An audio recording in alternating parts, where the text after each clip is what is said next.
Okay, and it's recording. So, welcome. This is instruction number 11 on the topic of organizational mining, which was explained in lecture number 15 of the course. Actually, it's part of the topic of that lecture, roughly half. The other half is on performance and time perspectives that we will see in the next instruction.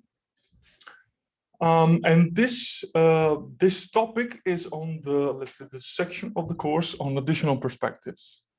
We've seen that in process mining, the central focal point is the control flow perspective, which is essentially looking at what followed what in terms of activities. But there are, of course, many other perspectives. There's the data perspective, time and performance perspective. One of the other perspectives is the organizational one and the social one, which is what we will talk about today. And this regards the analysis of the interaction between resources in a process, which are the agents that execute the events. So let's jump in. And a central concept that you've seen in the lecture is the handover of work. So handover of work means it is when a case is being executed by a resource and the next activity in the case is executed by another resource. In that case, we call that handover of work, when two people share activities in a case, and it is directional, of course. So one resource hands over the work to another.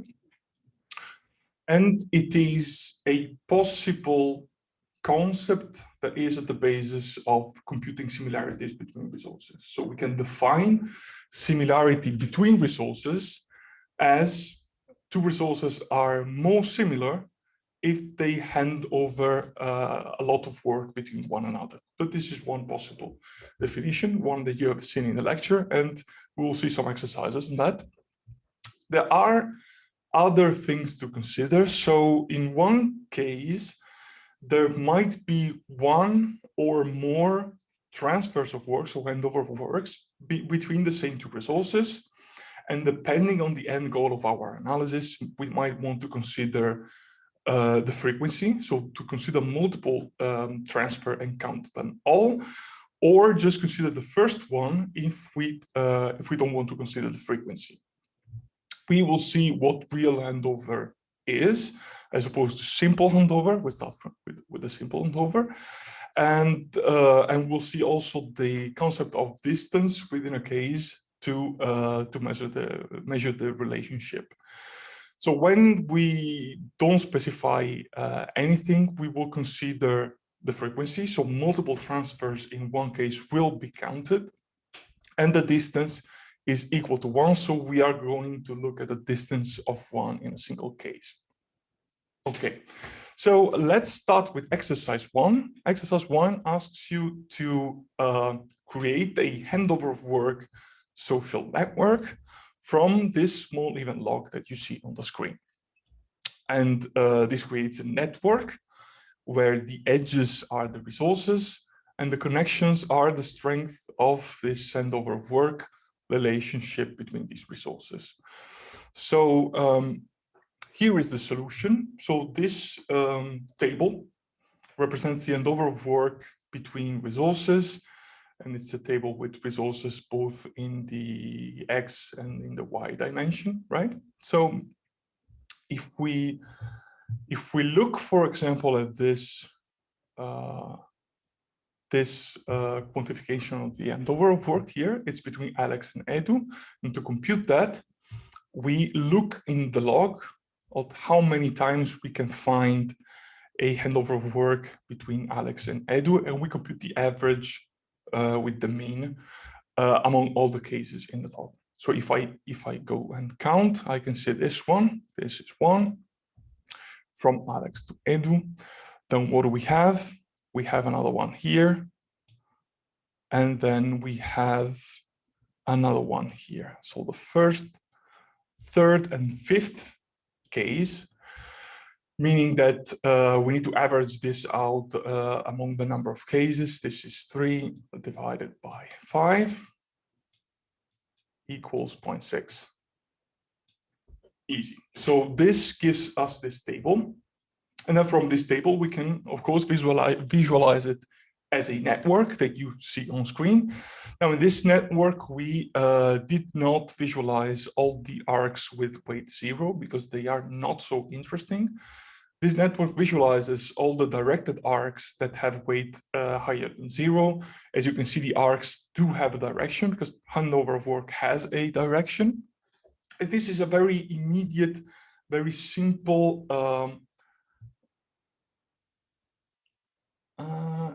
we have a question in the chat. So in the third line, there is also Edu before Alex. Is this not the handover? Okay, so this is in reference to this relationship here, that this directly follows relationship. So this, we don't count this in our, to compute this specific value of the table, because that is handover from Edu to Alex. That is the other direction, right? So that actually this pair of events here contributes to actually this this cell in the table. So it's the other direction. And since handover of work is not symmetric, we need to only account for one direction. Yeah. So as I was saying, this network is extremely clear in terms of the semantic it has. It has arcs between people with different strength. If I imagine a real life scenario of presenting a process mining analysis to a company, I think this network is one of the first things I would show, because it involves barely any math at all. It is very understandable also for people that are not into process mining, that don't have technical notions about process mining. And for a manager that knows these people, this is also immediately personally relatable, so they can interpret this actually. So we have another question in the chat. What does mean A, B, C, D, and E exactly? It is just the transition between resources. Oh, so I think this is the question. So the first one is the meaning of A, B, C, D, and E. So these are events. So yeah, this was a bit missing from my explanation. So the way we read this event log is the following. So the log is enclosed by square brackets here. And then these angle brackets contain the traces. So we have 1, 2, 3, 4, 5 traces in this log. And then within one trace, A, B, for example, the first trace, A, B, E, D, A, B are the event. So the activity labels of events. So the sequence of events for the first trace are A, B, E, etc. We use letters for practical reasons, but these can be create case, assign gravity, give priority, start work, cancel request, and all the such things. While as a superscript, you can see the person that carried out that activity for the case. So activity A for the first trace has been carried out by a resource in the process called Sarah. So this is how you read the log. So this was the first question. The second question is just the transition between resources are considered. So, okay, now in computing the handover of work, we only consider the relationship between people. Yes, this is a measure that is computed in function of a pair of resources in a process. And this is what you can see from the table. So what we are comparing is what we are utilizing is a function that takes as input a pair, an ordered pair, that's important, of resources in the process. So for now, we are not looking at the activity labels. Okay. Sorry, so I have a question. Can I ask? Yes. Shouldn't each trace be corresponded to one person? Well, not really. So the idea of computing this metric of handover of work It is exactly when we are looking at a process where for a single case, we have a set of tasks, right, to carry out for that case. And maybe in this process, in this company, people are specialized and actually work collectively to a specific case. So while I can see that there might exist processes where a single case is managed from beginning to end by the same person, which is something that might happen, but it's not interesting for the organizational perspective that we are looking at here. There are some processes where multiple people work at the same case. And I can imagine, for example, a software company where you sell the software to another company. And so the contract is signed by a salesperson, right? The salesperson that just signs a contract with the other company. And then the installation of that software is done by a person responsible for delivery, which is maybe someone from the development department. And those will be two different things. So one is these people are resources in this case. Okay. Yes, yes. I realized that the term resources is something that I will confess that I don't like a lot, this word resources, because it is a bit misleading.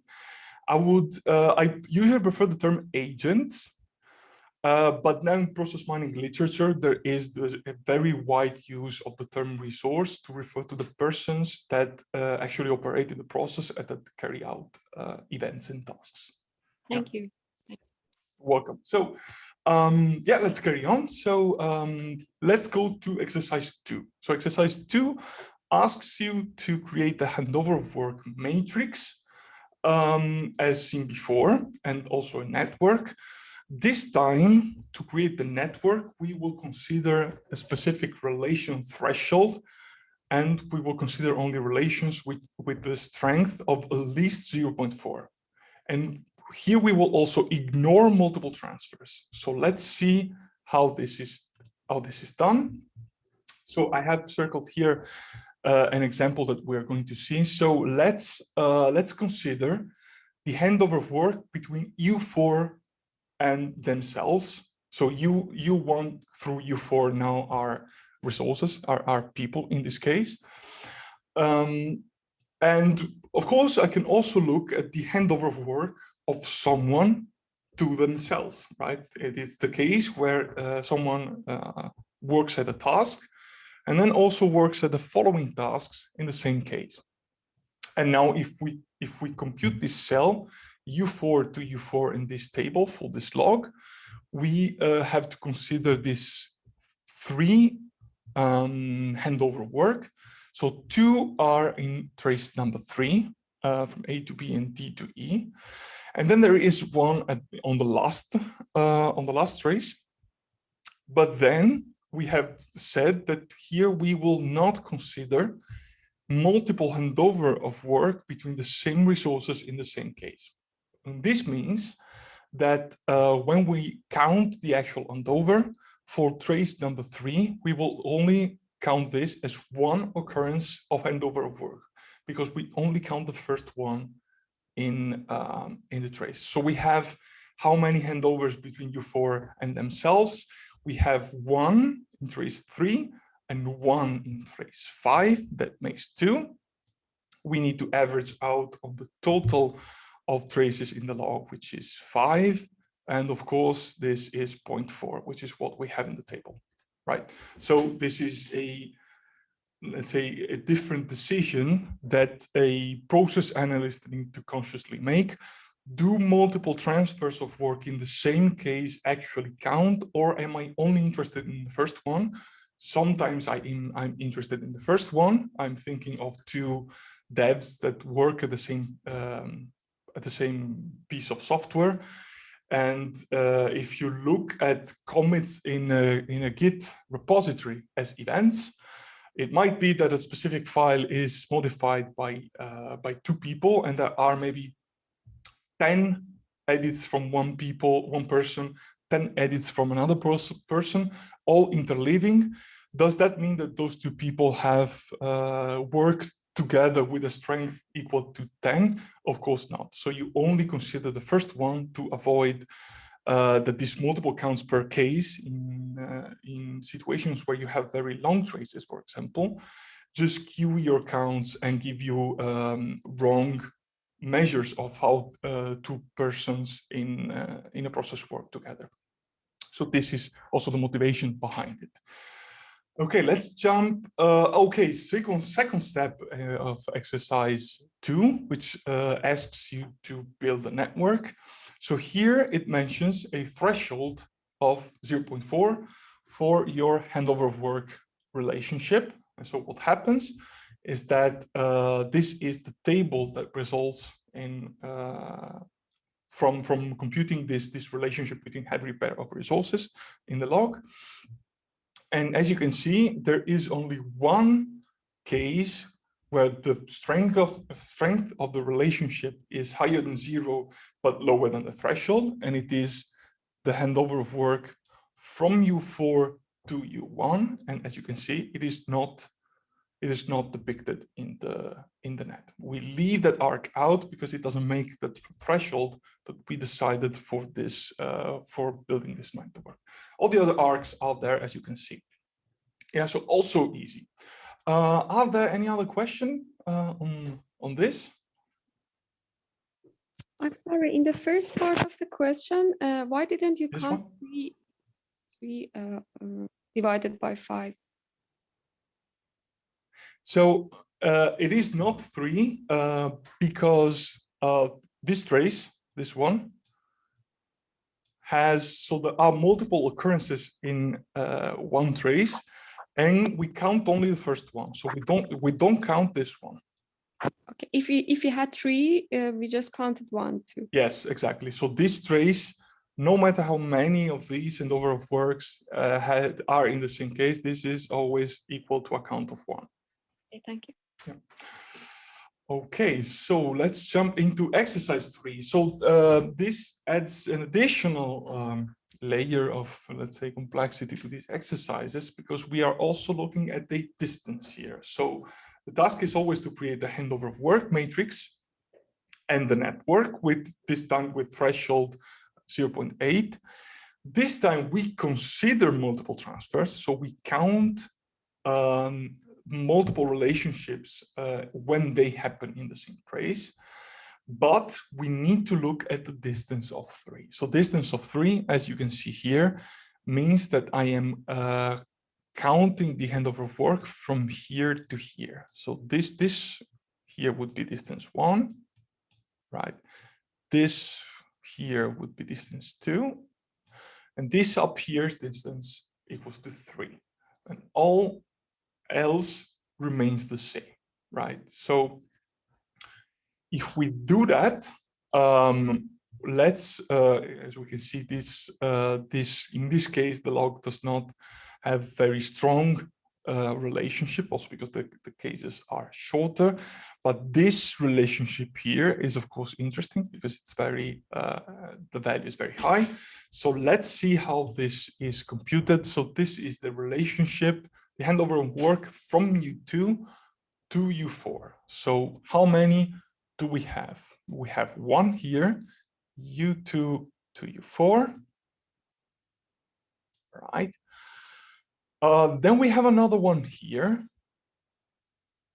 The first one was from B to E. This is from A to C. Then we have another down here.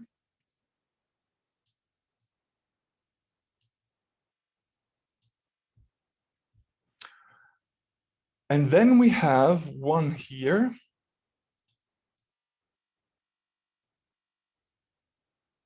But we also have another one in the same case.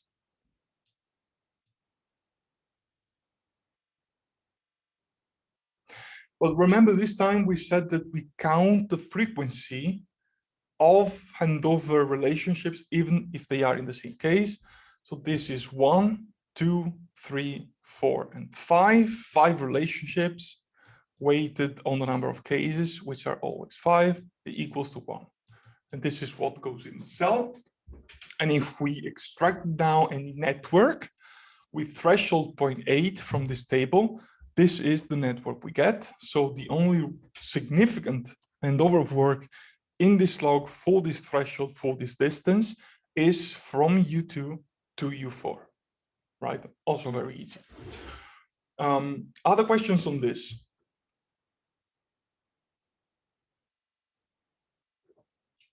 If not, let's carry on. Okay, so exercise 4. Exercise 4 is slightly more complex, and let's also talk a little bit about the theory and the concepts behind this, because it's also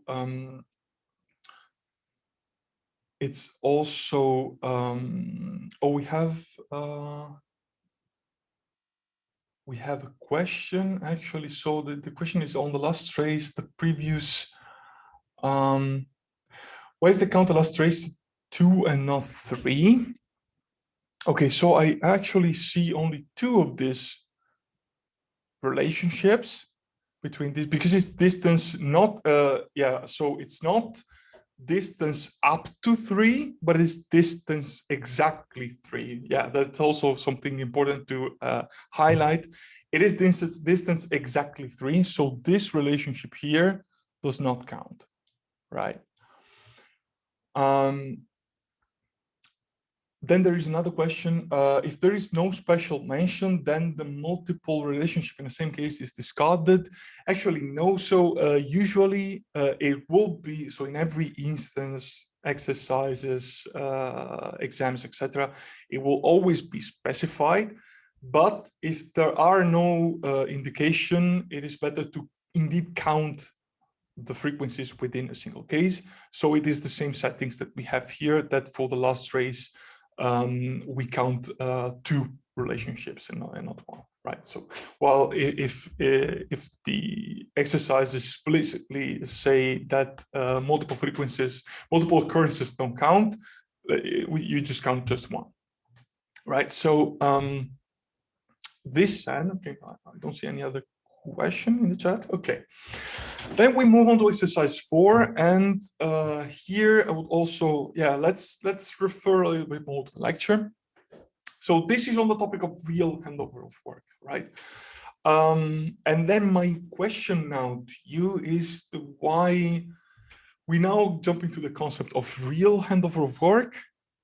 So does this mean that the previous one was not real? Was it fake? Of course, it was not fake. It's called simple handover of work.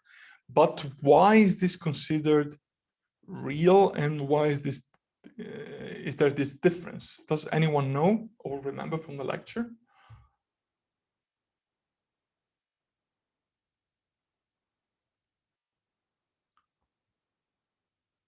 Okay, so I think I will answer this one.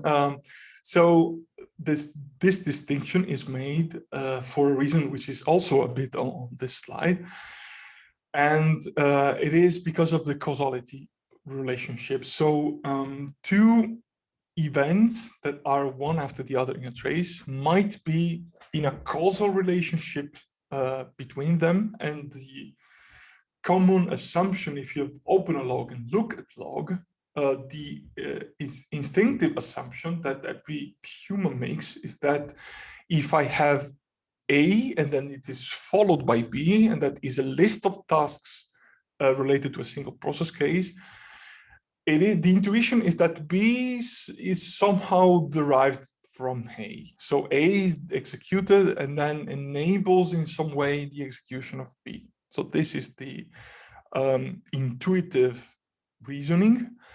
And like many intuitive reasonings, this is in principle wrong, right? Because it is not guaranteed that 2 events that are recorded one after the other have any causal relationship between them. And if we refer back to a process model, the easiest example of such a scenario that comes to my mind is the following. Imagine we have a transition, which then puts a token right? Yeah, we have this situation, which I think you know very well. So we have two places here. We have two transitions here, right? And there is a place here, possibly, and this carries on. Could carry on like this. There could be a synchronization point, but we don't care. So let's call this A, and let's call this B. As everyone can tell, I'm with the mouse and not the graphic tablet. So look at this scenario here. We have two transitions that generate these two events with labels A and B. And in a log, it might very well be, in fact, it will be in most cases, that you have A and then B, or B and then A recorded in the log. So if this is C, this looks horrible, but okay. You will have, for all traces, you will have either CAB or CBA. Does this mean that there is a causal relationship from A to B or vice versa? Not really, right? So this is not a given. So the fact that two events are consecutive in a case does not tell actually anything about their actual relationship in real life. So this is why we need real handover work as opposed to simple handover work. Simple handover work only looks at the sequence, right? At the order of labels that are recorded in the event log. Real handover work hopefully looks also at these causal relationships. So this exercise asks you to measure the dependency using the dependency measure that you can see on the bottom here, on the bottom left corner. Does anyone remember? So in the lecture, Will mentions two methods, in a way, to derive these relationships based on causal, causal relationship between activities. In this case, we will end up transferring that to resources. Do any of you remember what is the other method of doing this? So one is to use this dependency measure that we have down here. There was another method, which is of course very related in a way.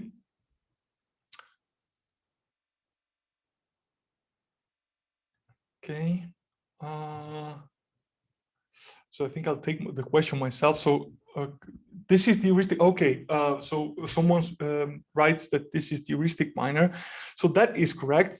Not really the heuristic minor. This is a piece, of course, of the heuristic minor, which is the dependency measure that is then used in the heuristic minor. But the idea behind this is that we can define this heuristic to estimate the causal relationship between two labels. In mathematics, a heuristic is a function that approximates something, right? So this is a heuristic, so an approximation for the strength of the relationship between two activity labels. And in this example is A and B, can be whatever. This is of course the basis then of the heuristic minor that uses these relationships that it computes between activity labels to get to a process model. We are using the same exact concept here, but instead of getting to a process model that accounts for these causal relationships, we want a handover of work matrix or a network that accounts for these causal relationships. So we are using a fundamental building block of the heuristics minor for another goal that is not discovery in this case, or that is discovery of something completely different, which is a social network, right? So carrying on with this discussion, the other method consists in having a normative model. So if I get my hand on a normative model for a process, I can use that model looking at the token flow and the flow of the tokens when you replay the cases in this model, to look if two activities or two events are related causally. And the way you look at that is that you replay the case on a model, and essentially you look at the paths in the model, and if a certain an event is generated by a transition that takes token from another transition that generated another event, those two events are related in some way because there is a causal relationship because they are in the same path in the model. What is the best method between these two? Do we use this heuristic or do we use the model? Depends on what you're actually looking at, of course, because you are looking at two different things. With this dependency measure, you are obtaining a social network with a very discovery flavor. So you are representing the process as it occurred, as it happened, and as it is captured in data. So you are looking at what happened. If you use a normative model, you're looking at what should have happened, right? So you look at this normative model. I assume it has been either designed or checked by humans expert in the process, and so that is how things should have gone. But it's not, of course, guaranteed that in reality the process followed that model, and that is the whole topic of conformance checking. But essentially, there's no best method between these two, because it actually depends on what you're looking for. Now here we will use the dependency measure, and we will follow the steps on screen to create this network for a real handover of work. So step one is, of course, to create a directly follows matrix that we then use to compute the dependency values. So this matrix number one here is the directly follows matrix, and you know extremely well how this is done. This is between activities though. So this time, as you can see, we have activities here, and we are looking at how many times a certain activity has been followed by a specific other activities. And you can see it in this table for this event log. Step number two is also computing a matrix which is activities against activities with this with the dependency measure here, that, as someone has mentioned in the chat, you have seen in the context of heuristic discovery. So for every pair of activities, you compute this causal relationship, which gives us the results that you can see in matrix number two, right? So now we create a handover matrix as we've seen before. So exactly like we've seen before, we create this matrix accounting for multiple occurrences in a single case and with distance 1. And these are the values for the strength of the handover relationship in this event log. And in step 4, we put it all together. So we do the following. We have two different thresholds. I sort of skipped over it here. Let me go back a bit here. So here there are two thresholds involved, and it's very important to not mix them up. So one is the threshold that we've seen before for the strength of the handover of work relationship between resources, and that is 0.6. Then we also have a threshold for the strength of a causal relation as defined in the dependency measure here. And this threshold is 0.5. So we are going to use both of these, keeping in mind to not mix them up, to find the real handover of work. So the way we do that is that we apply the two threshold to the two tables that we computed. So this is the table of the dependency measures, and we deleted all values below the threshold, which leaves these values here. And then in this other matrix on the right-hand side, we delete all the values below 0.6, which is the threshold for this matrix. And then what we do is that we can query, right? We can see which causal relationships appear in the handover of work between two resources, looking at the log. So if I look at this cell here, right? So we have U2 hands over work to themselves, right? So I can look in the log when that happens, and that happens here, right? That happens here, here, here, and that is it, right? So we have 4 occurrences of this U2 to U2, and I can look at what activity labels involved are. So the first is B goes into A, which is this first one. The second one is A goes into C, and it is the second one. The third is C goes into B, and the fourth one is B into itself, activity B, and then followed by activity B. So we have these 4 causal relationships, which are, it's what happens when U2 hands over work to themselves.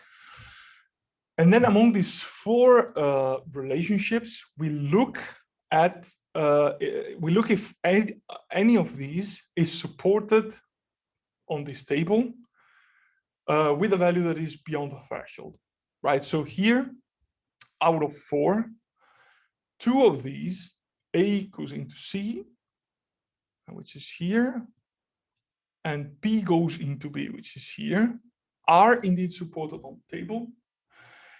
And so when at least one of these causal relationships associated with a single cell of this table is on this table on the left-hand side, we say that it is valid and it has a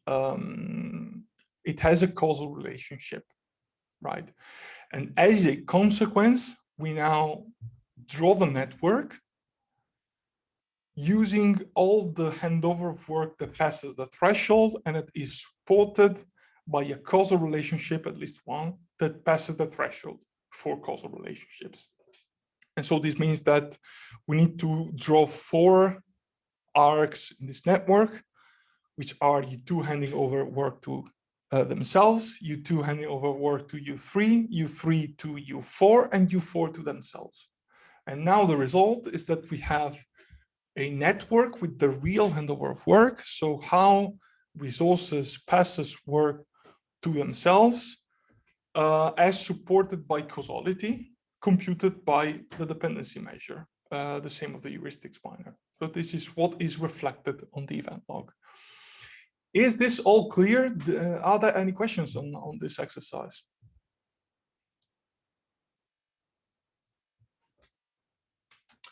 So we have a question, why don't we just count the handovers that are in a causal relation? So for U2 equals 0.4, because we just count A to C and B to B. So valid question. There are actually, so we can think of many ways to do this, to organize this filtering. Right, so this is one possible way, but of course it is also possible to account first for causality and then to hand over work, or vice versa. The important thing is that you account for both measures, both the causality and the handover, and you summarize them in a way in one single number, which in our case here is the number that generates this args. But it's not the only possible procedure. But this is the procedure that this is a simple one that we keep as reference in the course of, and that you might encounter in exercises, in exam, etc. Yeah, a bit of a generic response, but this is a bit how it works. Yeah. Are there any other questions?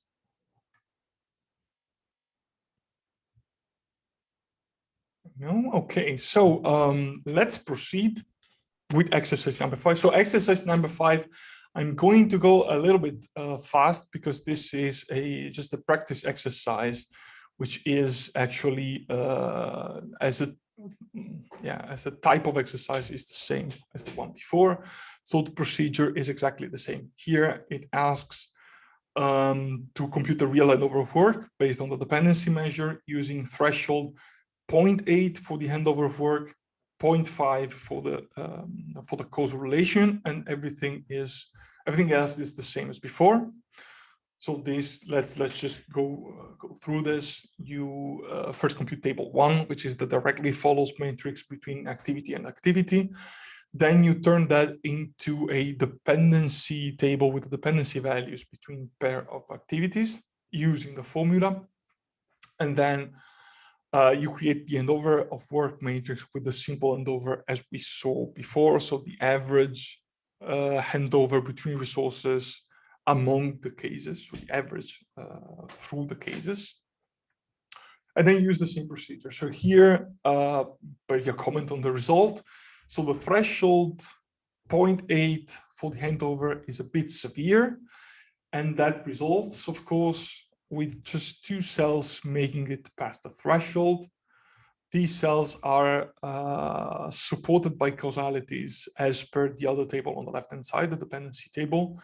The specifically one, U2 to U3, is causally supported by all the occurrences in the event log. So we have very strong reason to think there is a cause-effect relationship there. And this is the network. So the network is simply U2 goes into U3 and U2 goes into itself. So a question, so assuming for a value in handover of work matrix that is above the threshold, but none of its directly following activities appear in the dependency matrix, do we not draw the arc in the graph then? That is correct. So if one of these two were supported by relationship that all are not present in this. So if not even one is present on this dependency table, then that arc is discarded and we do not draw it in the network. That's exactly correct. Yes, yes. Are there further questions?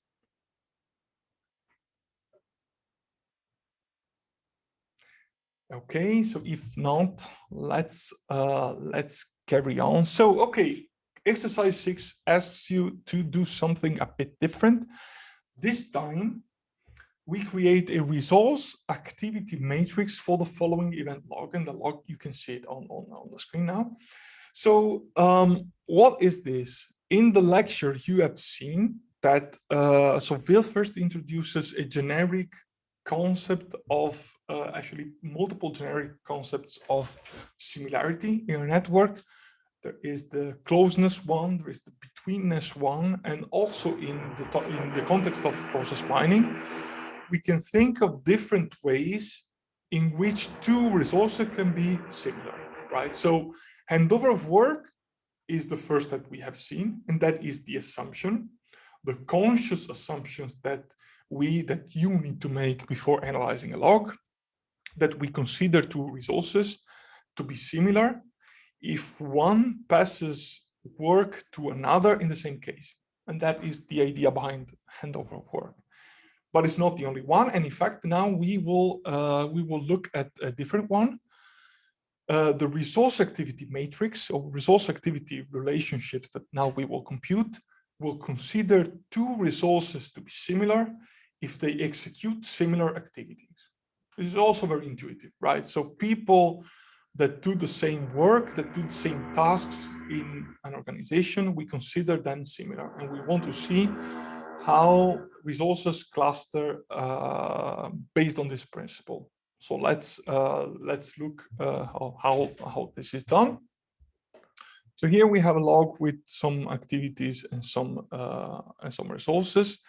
And what we do here is that for each resource, for each activity, we compute the average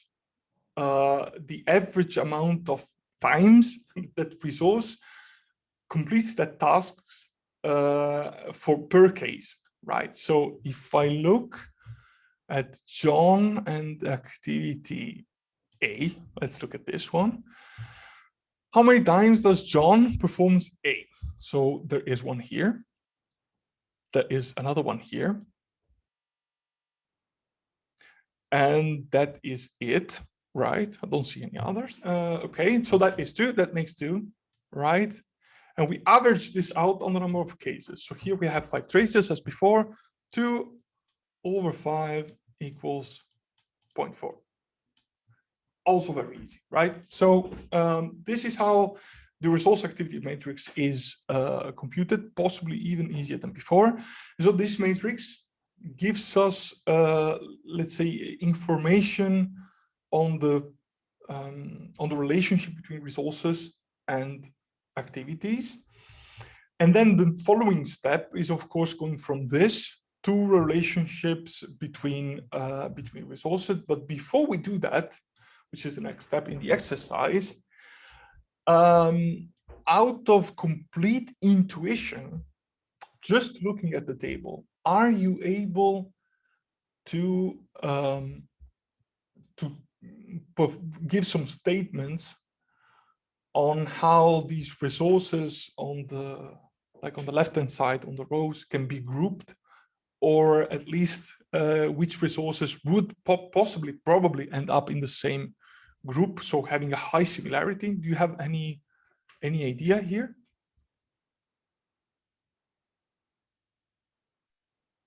Maybe Mike and Carol.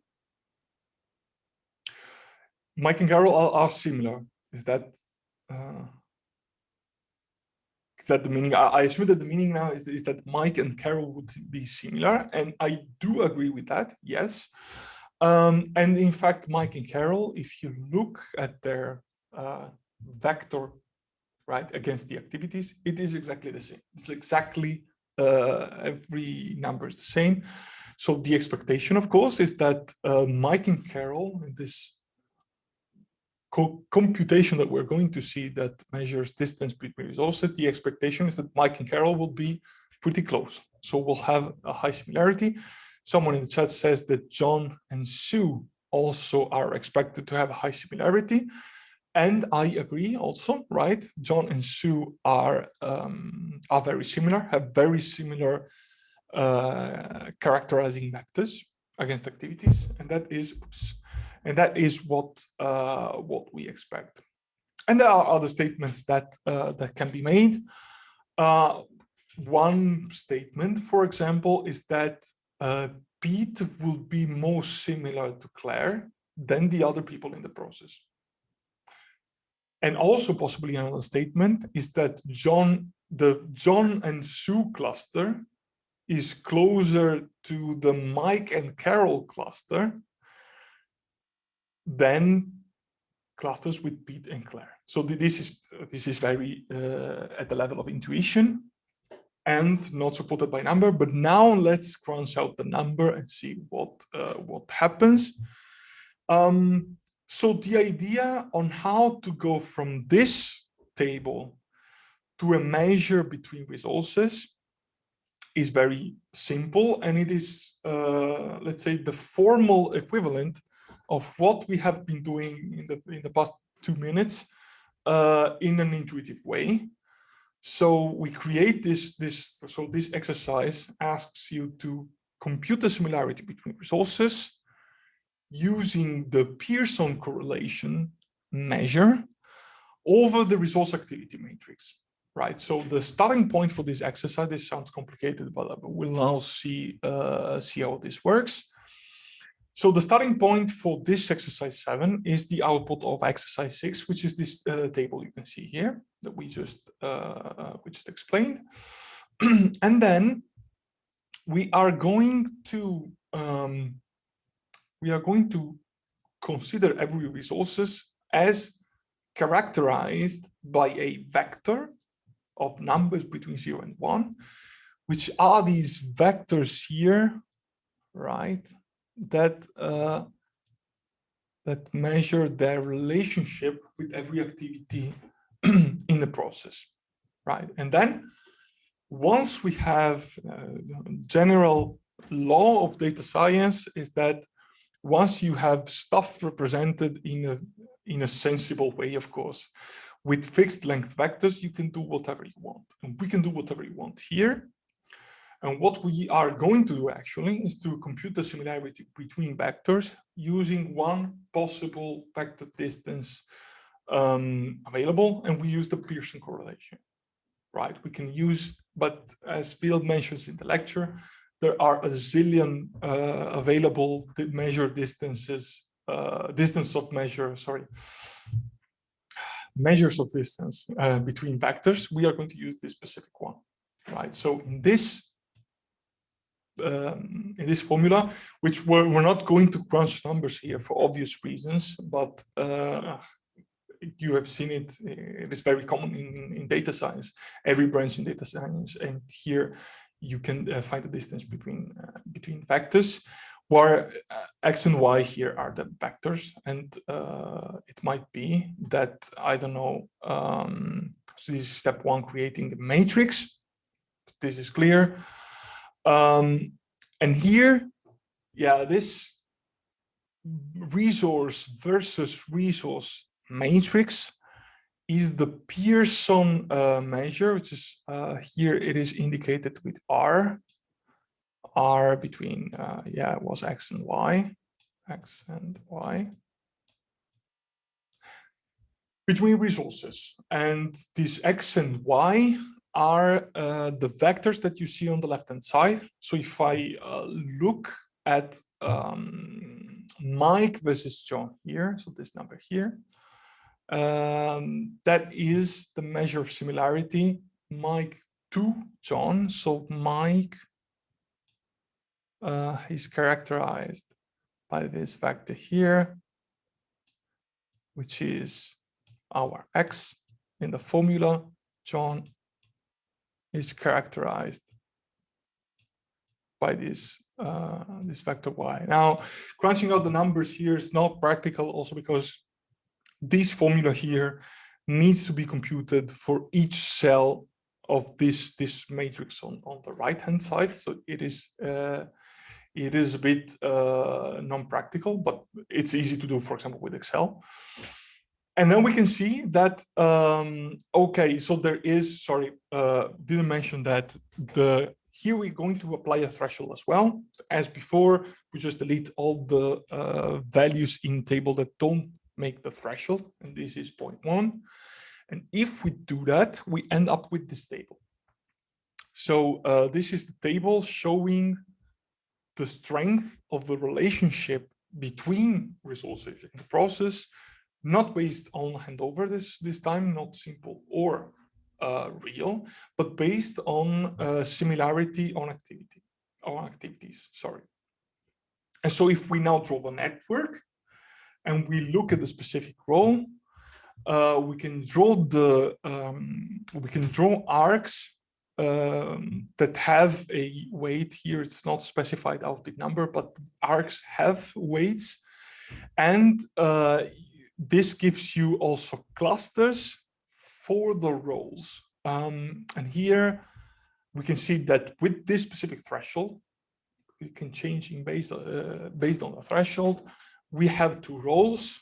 Pete and Claire are in a cluster of their own and have one specific role, and then another role is covered by Mike, Carol, John, and Sue.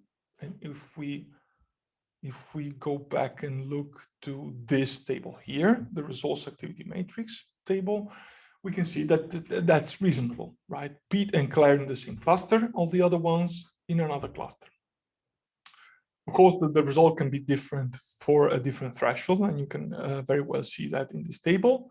But this is something sensible and insightful with respect to an organization that we have extracted with this algorithm, right? So are there any questions related to this procedure for similarity? Sorry.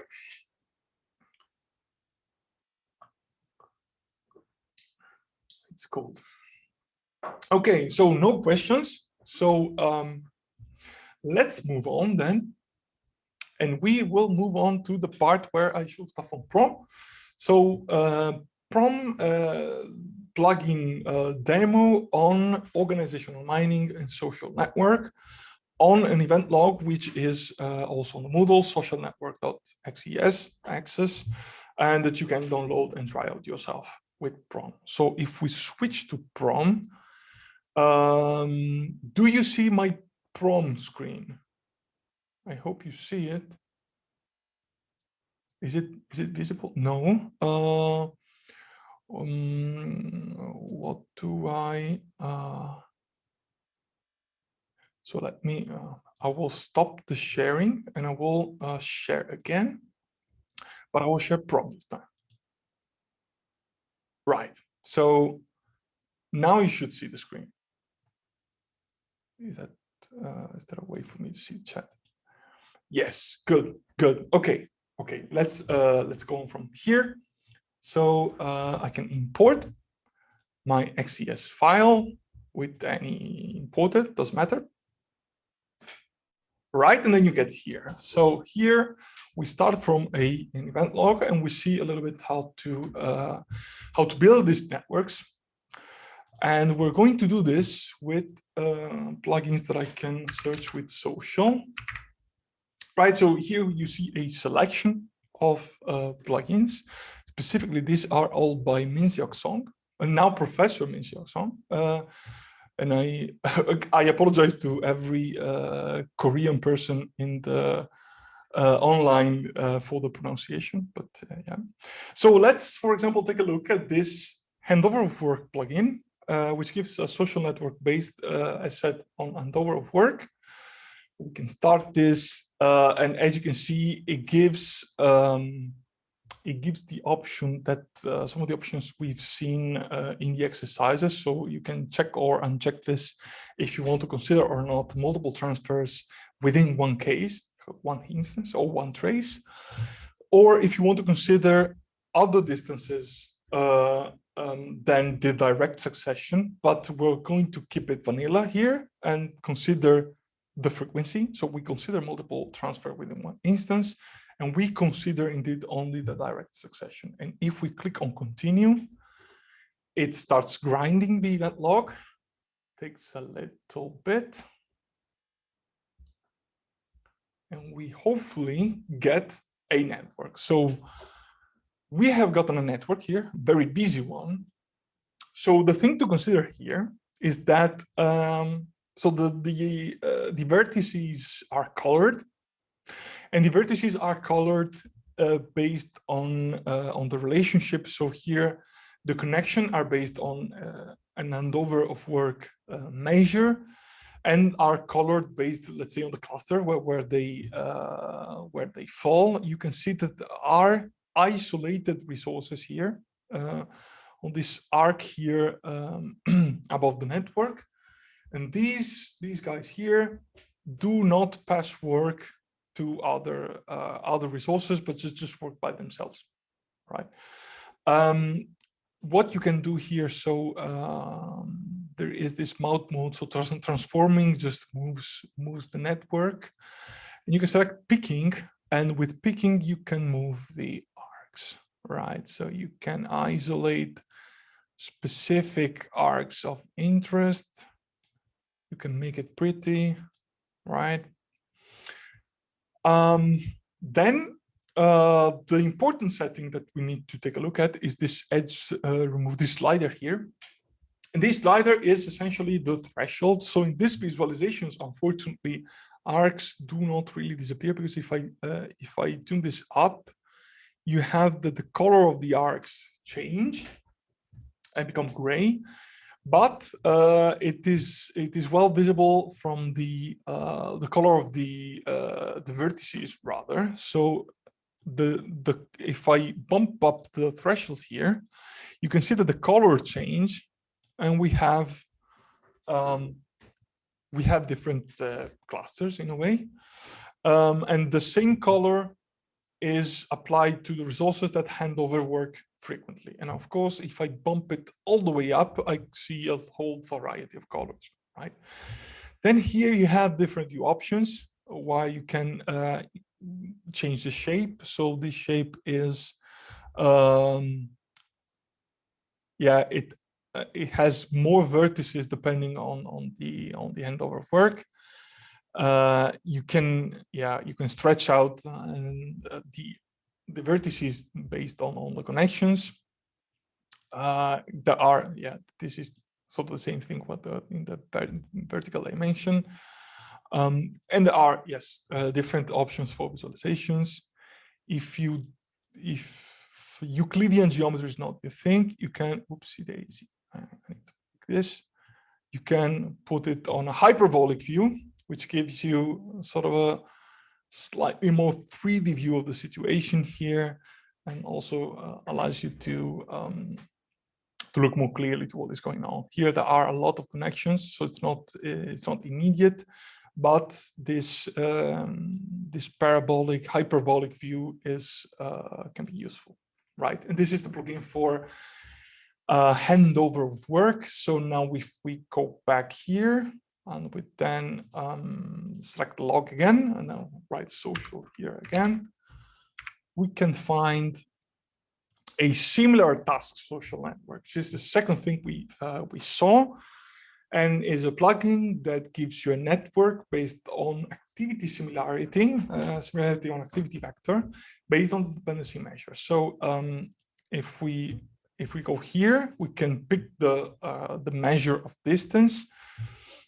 We use the correlation coefficient here, it can be anything, and as we wait as well a little bit, and gives us this visualization of this time the similarity between resources based on their role and these mind roles.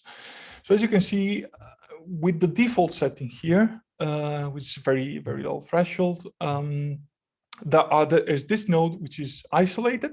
So this person here has a role which is very special, the boss or something. So this is a role only them, on him or her, performs the task that they perform.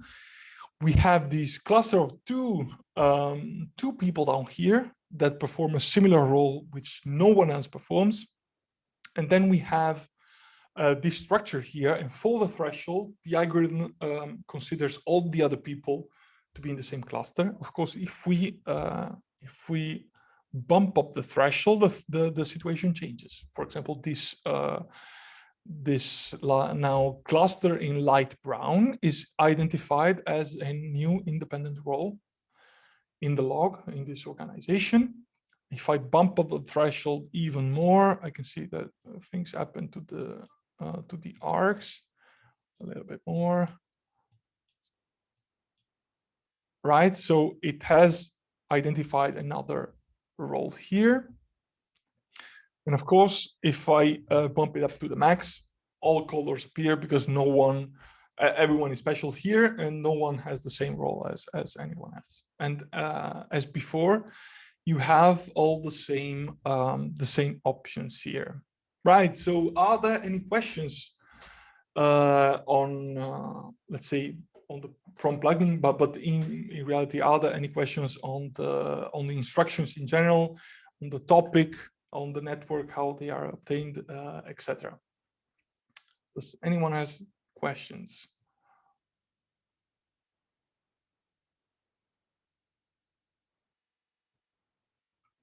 Okay, it seems there are no hanging questions. That's very good. So I've been, I think I've been thorough. So in this case, I will now stop the recording. I'm sorry, I have a question about analyzing these networks or such a charts. How can we analyze them?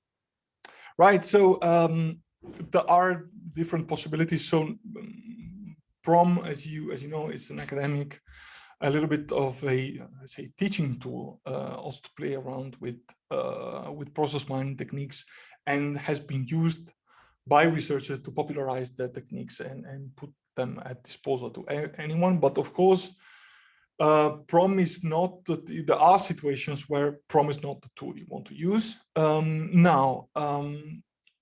talking in general, if you want to do these analysis, so first off, if you want to get really hands-on yourself, but still, let's say, in an easy way, for these kind of things, I suggest to play around with PM4Py, let's say the library more than the tool, programmatically. And this is because with Python, you have tools to compute these kind of things very, very easily. With things like list comprehension, you can very easily compute measures on objects in also very structured things like dictionaries, etc. You can with list comprehension, dictionary comprehension, set comprehension, you can compute things on all data points very quickly. So these things that we saw today are very easy to implement in Python, and that is my answer. If you want to, let's say, learn how to build this thing from the ground up, from an application point of view. And I am now thinking in the case where you are talking with a company. I assume that a company gives you that data and you want to, let's say, inspect a little bit in a preliminary way if there's something interesting on the organizational perspective. So PM4Py does not come with anything off the shelf. You have this tool in Python that has these functionalities. I would go on perhaps more commercial tools. I know that Celonis has this functionalities that does have organizational mining, and other tools, other popular tools have as well. So I've been working 2 years in a company that also did process mining, and we looked at this this specific perspective. We used something that we had coded in-house, however. So we had this prototype, which was just for internal use, that we would use for consultancies and to fill in reports with the results of the analysis. So it was done in-house. But it's, yeah, many tools have this, in a way, these functionalities that you can look at. Yeah. So are there further questions, maybe? Yeah.